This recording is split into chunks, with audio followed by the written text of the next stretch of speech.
Memory, when I was here the last time in November, residents of Washington Avenue had met with SHA and they'd about the problems on Washington Avenue, and they were sympathetic and they agreed to take a number of actions, and one of those actions was to conduct a vehicle speed and class study on Washington Avenue from Kent Street through to Campus Avenue. Now the report itself, when you look at it, what you take away from it if you just read the conclusions, which unfortunately is what most people do, they either read just the conclusions or the executive summary, then you'd come away with the impression that there isn't much of a speeding problem on the avenue that can't be handled, can't be tolerated, and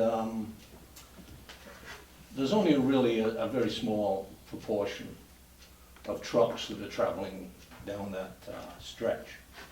So perhaps the traffic concerns of the residents are not quite what they thought they were. However, the narrative itself in that report talks in relative terms, and rather than actual numbers. It used percentages, averages, excuse me, percentiles, so on and so forth, and that, instead of the actual data itself, and that tends to obscure some of the real aspects of the problem. We all know that statistics, I think everybody in this room knows that statistics, the same set of data and the same numbers can be made to look as though the glass is either half empty or half full, depending on how you cast the narrative.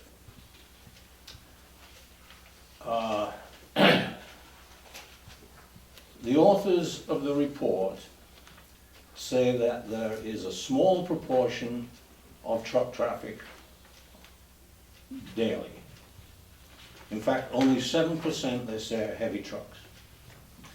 But by heavy trucks, what they mean are class 7 or above trucks. That's to say,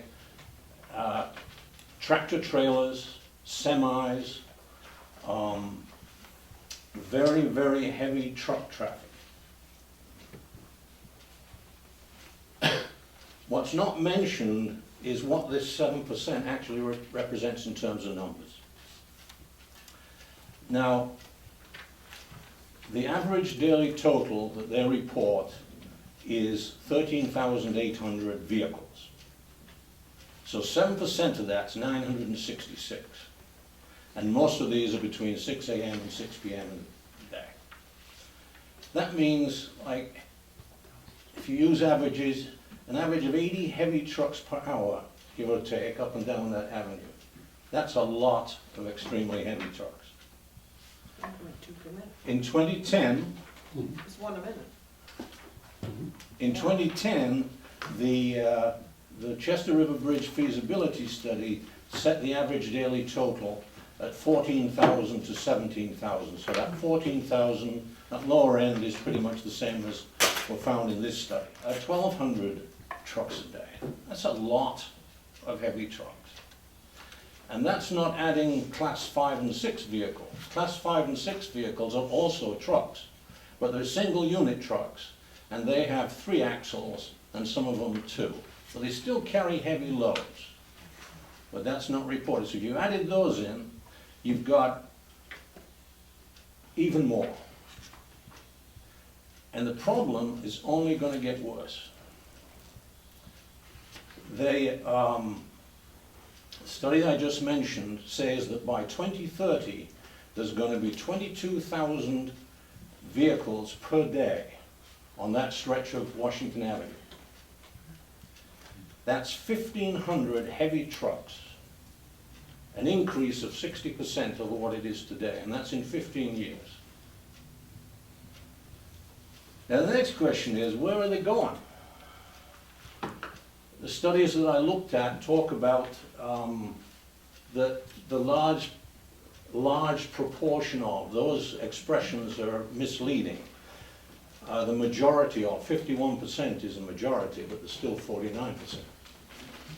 The say that it's local traffic, that these restrictions on trucks are not appropriate because they're serving clients locally in the town, and it would be a great inconvenience and need to service those customers. What I'd like to ask the question is, where between the bridge and College Avenue are these customers? Even if they were local, all of those are outside and beyond the Mogneck Washington Avenue intersection. As far as speeding, let me just say one thing about speed and trucks. The one big shortcoming of this study is they don't relate speed classes to class of trucks. In other words, they haven't been able to tell us in the study, even though the data is there to do the analysis. In a weekday, 50% of the traffic on that section are consistently over the speed limit. And this is consistent throughout the day. That means that somewhere in the region of 7,000 vehicles exceed the speed limit each day.